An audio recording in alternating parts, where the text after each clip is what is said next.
Hi gang, Rob here. It is the afternoon of 1 May 2019, a Wednesday afternoon. Just getting ready to put together the sale video from this week, but before I do, I need to do a from the sharpening bench video on a pretty special knife. It is from Hogue Knives. It is, but it's not a button lock flipper or button lock knife on ball bearings designed by Les George. This one is pretty special. Let me turn this around so I get the proper reveal.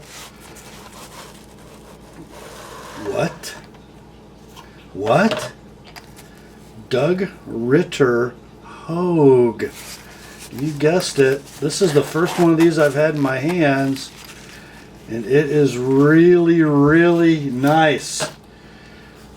This is the new Doug Ritter model 54186-EXL RSK, otherwise known as the Doug Ritter RSK MK1-G2. That is so complicated. But what is it? Well, this is the next in the lineage of the Ritter Griptilian. Yeah, you guys know what I'm talking about, don't you? That blade peeking up out of the handle gives you some idea. And when I deploy it, it's really going to look familiar. Yes, indeedy. Many of us a couple of years ago lamented the passing of the vaunted Benchmade Ritter Griptilian. This one wearing custom black canvas micarta scales from Knife Ship Free. Our favorite Benchmade for many of us was going away. And I don't know the politics or the negotiations, the decisions that were made between Doug Ritter and Benchmade, but the Ritter Grip gone. I don't know, maybe Doug wanted to make some changes to the handle. I don't know. Maybe Benchmade had decided the licensing fees or the designer royalty paid to Doug Ritter wasn't necessary anymore. I don't know. But Doug Ritter, with a new partnership with the Hogue Knives, has produced this beauty. Conveniently, this new alliance happens after the expiration of the patent of a certain locking mechanism from Benchmade that looks awfully similar. Yes, the patent for the axis lock has run out, so everybody's free to make it, and Hogue is doing so with the new RSK MK1 by Doug Ritter. Yeah, same blade. I mean, virtually the same blade. Same stonewash finish. You can tell the difference between who made them by the absence of the Blanchard grinding marks under the stonewash that it's present on almost all Benchmade knives on the flats. No such marks on the Hogue version, so the blades are made in a different way by different people, but the envelope design almost identical. The thumb stud's different. The jimping is a little coarser and a little sharper on the Hogue. But that same blade, 1/8 inch stock, 4 7/16 inches long with a really high saber grind. The only other difference I noticed, I think the Benchmade is a little thinner behind the edge. Both these knives are sharpened at 17 degrees per side with no micro bevel. Let me focus in a little closer, and you can see, I think, the width of the bevel on the Hogue just a little wider, so the blade a little thicker behind the edge than what we're used to seeing from Benchmade, but still super consistent tip to hilt. So virtually the same blade. Jimping, perhaps, I don't know that it's any more effective. A little coarser. The scales on this knife, the handle has some differences. you're going to notice a first finger groove, barely noticeable on the Hogue, not there on the Benchmade. In fact, let me get out a factory handle. Okay. And then a little bit different at the back end. Instead of a rather continuous curve on the Benchmade, we have a gentle curve as it fits your palm, and then more of a straight and a straight.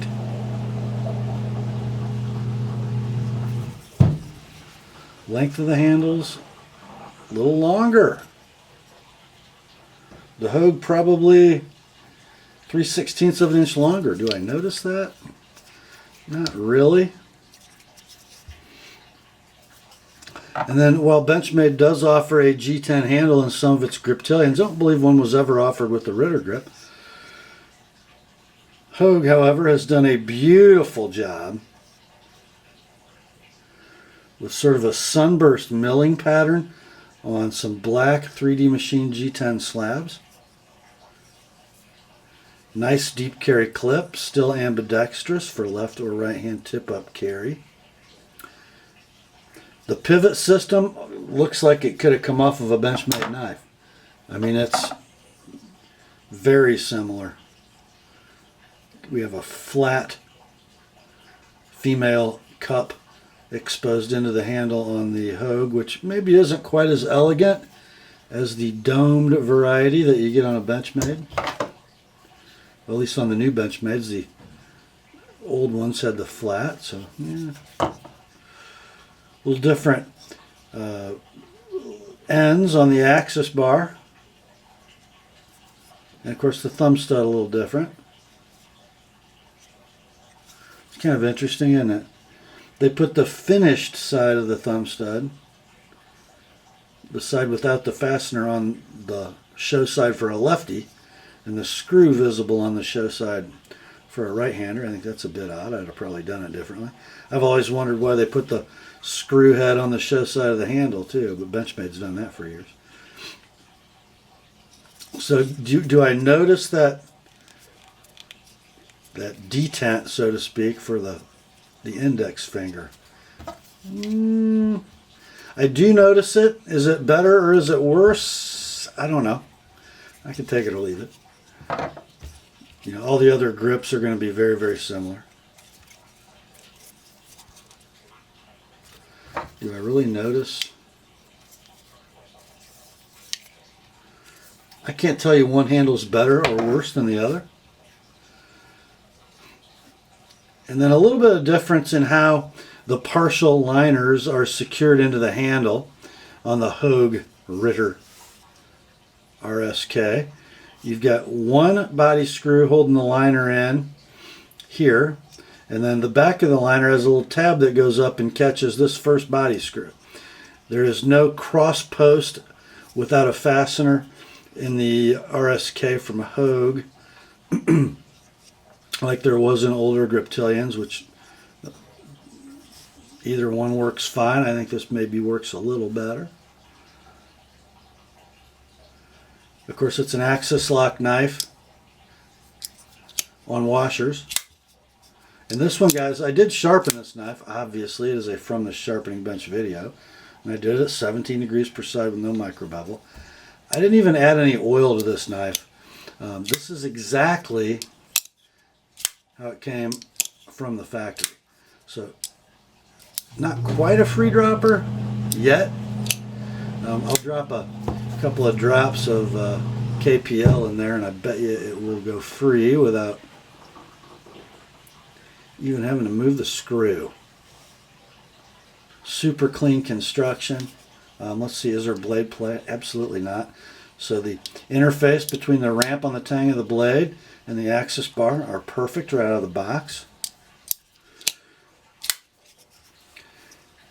And the overall performance of the knife, I haven't carried it and used it. It's a customer's knife. This is a From the Sharpening Bench video, but obviously I've carried a Ritter grip a lot. I love the blade. The cutting performance on the full-size Ritter griptilian and the Ritter RSK Mark 1 is going to be amazing.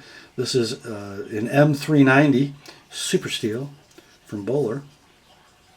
Super stainless steel. You might call it a super duper steel. But the knife is awesome in hand, in any grip. Lots of belly for slicing, an acute enough point, because knives without good points are pointless. And of course the durability and strength of the axis lock mechanism will make it awesome. And it appears they've executed that axis lock extremely well. Let's see. Even the dimensions of the stop pin and the axis lock bar are identical. Again, the coarser jimping on the exposed liners, which probably is more effective, yes it is, than Benchmade's. Construction seems to be totally up to par. Is it an improvement over the Ritter grip? I don't know. I mean, if Benchmade and Doug Ritter had continued their association, I would imagine we'd have seen a special G10 handle for the Ritter grip eventually. That didn't happen, but we have one from Hogue. I think it's a little odd that the pivot hardware is like a Parkerized black finish, and then the rest of the body screws are sort of a garish bright finish. I think all black hardware would have looked better. That's just me. The hourglass standoffs are excellent. Pocket clip is like perfection.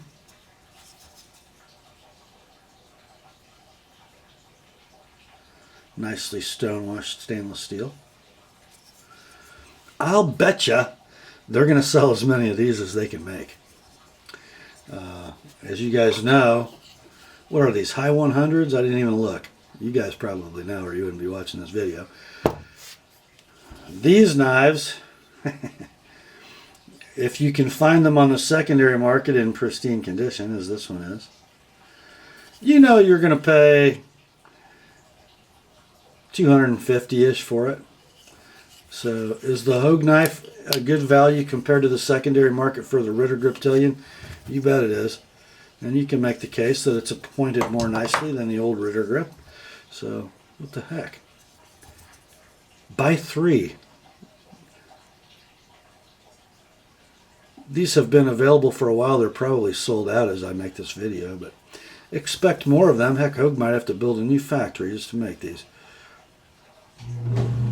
Thought you'd like to see it and get my take on it. It's not necessarily new. It's just under new management, right? Oh, and by the way, I had a guy comment on my Super Freak review, wanting to slam Benchmade for ripping off Doug Ritter's design. Well, okay. Let's see, the handle's really not the same. The blade sort of has a common theme, but it's definitely not the same. The Freak blade not as broad, grind not as high. But, you know, really? You're going to accuse Benchmade of ripping off the Ritter Griptilian? Oh, come on. Come on, guys. Do we not have anything more important to think about? Really? They're both drop points that are well designed with lots of belly and a bit of a thumb ramp. Clearly larceny for a knife they already made. Okay, enough of that. I just thought I'd point that out. I don't see it. I don't see it being remotely dishonest or evil. But I do love the new Hogue Ritter. Beautiful, beautiful knife. That's all for this one, my friends. Grace to you and peace from God our Father and the Lord Jesus Christ. And remember, as always, the Word and this Ritter RSK Mark 1-G2 are sharp.